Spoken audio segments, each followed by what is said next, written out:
మోడీ ప్రమాణ స్వీకార మహోత్సవానికి పలు దేశాల అధినేతలు వస్తుండటంతో ఢిల్లీలో హైలైట్ ప్రకటించారు. రాష్ట్రపతి భవన్ పరిసరాల్లో ప్రైవేట్ డ్రోన్ల సంచారాన్ని పూర్తిగా నిషేధించారు.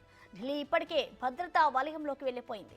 నేషనల్ సెక్యూరిటీ గార్డులు, షార్ప్ షూటర్ బృందాలు రంగంలోకి దిగాయి. అలాగే ఢిల్లీ సరిహద్దుల్లో తనిఖీలను ముమ్మరం చేశారు. ఇక ఈ కార్యక్రమానికి వివిధ రంగాలకు చెందిన సుమారు 8,000 మంది అతిథులు హాజరు కానున్నట్లు సమాచారం.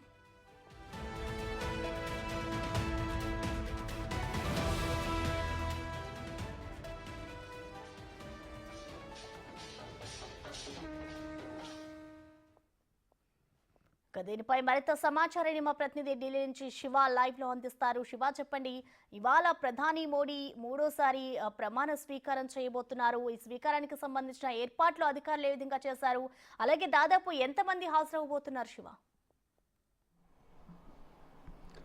రైట్ ప్రసన్న, ఈరోజు దేశ ప్రధానిగా మూడోసారి నరేంద్ర మోడీ ప్రమాణ స్వీకారం చేయబోతున్నారు. సాయంత్రం 7:15 ఈ ప్రమాణ స్వీకార కార్యక్రమం రాష్ట్రపతి భవన్లో జరగబోతోంది. ఇటు ప్రధాని నరేంద్ర మోడీతో పాటు పలువురు కేంద్ర మంత్రులు తొలి విడతగా ప్రధాని నరేంద్ర మోడీతో పాటు ప్రమాణ స్వీకారం చేయబోతున్నారు. అయితే తన టీంని ఇప్పటికే ప్రధాని నరేంద్ర మోడీ సిద్ధం చేస్తున్నారు. రాత్రి సుదీర్ఘంగా ప్రధాని నరేంద్ర మోడీ నివాసంలో ఈ కేబినెట్ కూర్పుపై సమావేశం జరిగింది. ఈ సమావేశంలో జేపీ నడ్డా, బీజేపీ జాతీయ అధ్యక్షుడు జేపీ నడ్డా, కేంద్ర హోంమంత్రి అమిత్ షా పాల్గొన్నారు. అక్కడ సమావేశం ముగిసిన తర్వాత మళ్ళా జేపీ నడ్డా నివాసంలో కేంద్ర హోంమంత్రి అమిత్ షా అలాగే నడ్డా ఇద్దరు కూడా మళ్ళా ఈ కూర్పుపై తుది జాబితాను సిద్ధం చేసినట్టుగా తెలుస్తుంది. దానిలో భాగంగా ఇటు తెలంగాణకు 2 శాఖలు 2 కేబినెట్ బెర్తులు కేటాయించారు. అంటే ఆల్రెడీ కేంద్ర మంత్రిగా ఉన్న కిషన్ రెడ్డిని కంటిన్యూ చేస్తూ ఉన్నారు. దానిలో భాగంగా మళ్ళా కేంద్ర సహాయ మంత్రిగా బండి సంజయ్కు అవకాశం కల్పించారు. మరోవైపు ఇటు డీకే అరుణ, ఈటెల రాజేందర్ కూడా ఈ కేబినెట్ రేసులో ఉన్న నేపథ్యంలో వారికి మరో విడతలో నెక్స్ట్ ఎక్స్పెన్షన్లో వారికి ఇద్దరికి కూడా అవకాశం కల్పించే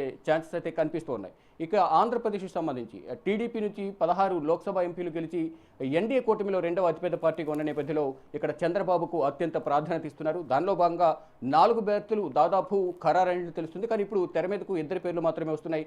ఇటు శ్రీకాకుళం నుంచి 3 సార్లు ఎంపీగా విజయం సాధించిన రామ్మోహన్ నాయుడుకు కేబినెట్ హోదా, మొదటిసారి ఎంపీగా గెలిచిన గుంటూరు ఎంపీ పెమ్మసాని చంద్రశేఖర్కు సహాయ మంత్రిగా ఇస్తారంటూ కూడా దాదాపు ఖరారైనట్లు ప్రచారం జరుగుతోంది. మరోవైపు మొత్తం 4 బెర్తులు కేటాయించారంటూ ప్రచారం జరుగుతున్న నేపథ్యంలో దానిలో జీఎంసీ బాలయోగి, మాజీ స్పీకర్ జీఎంసీ బాలయోగి కుమారుడు హరీష్ బాలయోగి కూడా అవకాశం ఇస్తారంటూ కూడా ప్రచారం జరుగుతోంది. ఇటు చిత్తూరు ఎంపీ దగ్గుమళ్ల ప్రసాదరావు కూడా ఈ కేబినెట్లో అవకాశం కల్పించినట్లు ప్రచారం అయితే జరుగుతుంది. దానికి సంబంధించి అధికారిక ప్రకటన రావాల్సి ఉంది. ఇక ఈ కేబినెట్ బెర్తులతో పాటు రాష్ట్ర అభివృద్ధికి సంబంధించి ప్రధాని నరేంద్ర మోడీ నుంచి మాకు హామీ లభించింది, మేము ఎటువంటి పోర్ట్ఫోలియోలు డిమాండ్ చేయలేదనేది విజయవాడ ఎంపీ చిన్ని అయితే చెప్తూ ఉన్నారు. అంటే రాష్ట్ర అభివృద్ధికి కేంద్రం అలాగే ప్రధాని నరేంద్ర మోడీ సహకరిస్తామని మాకు హామీ ఇచ్చారు. ఈ నేపథ్యంలోనే వారు కేబినెట్లు ఎన్ని ఇచ్చినా మేము తీసుకుంటాం, ఆ కేబినెట్ హోదా ద్వారా కేబినెట్ మంత్రుల ద్వారా మరింత అభివృద్ధి చేసేందుకు ఉపయోగపడుతుంది రాష్ట్రాన్ని అనేది వారైతే ఆశాభావం వ్యక్తం చేస్తున్నారు.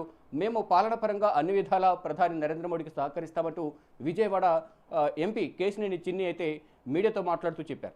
ఇక తెలంగాణకు సంబంధించి ఇంతకుముందు చెప్పినట్టుగా బండి సంజయ్ కేంద్ర మంత్రిగా సహాయ మంత్రిగా దాదాపు ఖరారైంది. కిషన్ రెడ్డిని ఆల్రెడీ కేంద్ర మంత్రిగా ఉన్నారు కాబట్టి ఆయన కంటిన్యూ చేస్తూ ఉన్నారు. ఇక జేడీకి సంబంధించి కూడా ఇద్దరికి అవకాశం కల్పించారు. జేడీ అధినేత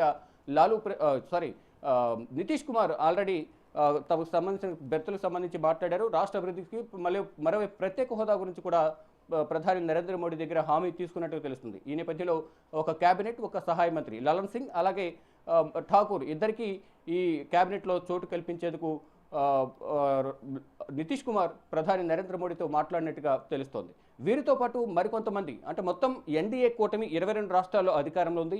మొత్తం 293 మంది ఎంపీల్లో ఆ రాష్ట్రాల్లో సీనియర్లకు అవగాహన ఉన్న వారికి మొత్తం వారిలో కొంతమందికి మొదటి విడతలో ప్రధాని నరేంద్ర మోడీతో పాటు ఈరోజు కొంతమంది మాత్రమే ప్రమాణ స్వీకారం చేయబోతున్నారు. వారందరికీ సంబంధించి కొంతమందికి ఇప్పటికే ఫోన్లు చేసినట్టు తెలుస్తుంది, కానీ అధికారికంగా ఎవరు కూడా బయట పెట్టడం లేదు. ఇక మధ్యాహ్నం లోపు ఎవరెవరు ప్రమాణ స్వీకారం చేయబోతున్నారు ప్రధాని నరేంద్ర మోడీతో పాటు ప్రధాని టీంలో ఎవరెవరు ఉండబోతున్నారు అనేది కూడా అధికారికంగా తెలిసే అవకాశం కనిపిస్తోంది. ఇక ప్రధాని నరేంద్ర మోడీ ప్రమాణ స్వీకారం నేపథ్యంలో రాష్ట్రపతి భవన్లోను ఢిల్లీ వ్యాప్తంగా కూడా పటిష్టమైన భద్రతను ఏర్పాటు చేశారు. 3 అంచెల భద్రతను ఏర్పాటు చేసి 2,500 మంది భద్రతా సిబ్బంది ఈ భద్రతను కట్టుదిట్టం చేశారు. ప్రమాణ స్వీకారానికి ముందు ప్రధాని నరేంద్ర మోడీ రాజ్ఘాట్కు వెళ్లి రాజ్ఘాట్లో మహాత్మా గాంధీ సమాధి వద్ద నివాళులర్పిస్తారు. రాజ్ఘాట్ సందర్శన నేపథ్యంలో ఢిల్లీ పోలీసులు మొత్తం ట్రాఫిక్ ఆంక్షలు విధించారు. ఈ రాజ్ఘాట్ పరిసర ప్రాంతాల్లో నరేంద్ర మోడీ సందర్శనకు వెళ్తున్న నేపథ్యంలోనే ఆ పరిసర ప్రాంతాల్లో పటిష్టమైన భద్రతను ఏర్పాటు చేశారు. ఈ ట్రాఫిక్ ఆంక్షలు కూడా విధించి నరేంద్ర మోడీ వెళ్లే వరకు కూడా ఆ ట్రాఫిక్ ఆంక్షలు కొనసాగుతాయంటూ కూడా ట్రాఫిక్ అడ్వైజరీని ఢిల్లీ పోలీసులు అనౌన్స్ చేశారు. ఇక ఈ రాష్ట్రపతి భవన్ చుట్టూ కూడా 3 అంచెల భద్రతను ఏర్పాటు చేశారు. నో ఫ్లయింగ్ జోన్గా ఢిల్లీ కమిషనర్ కూడా సంజయ్ కుమార్ తెలియజేశారు.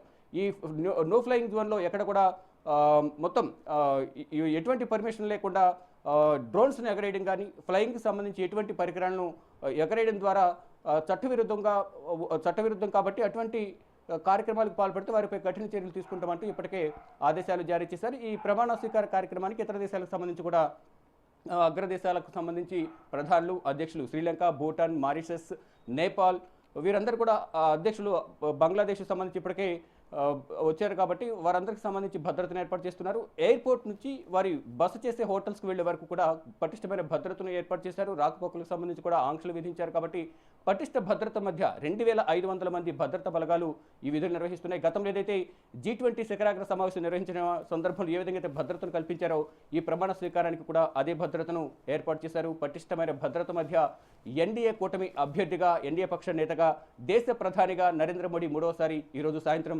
7:15 రాష్ట్రపతి భవన్లో ప్రమాణ స్వీకారం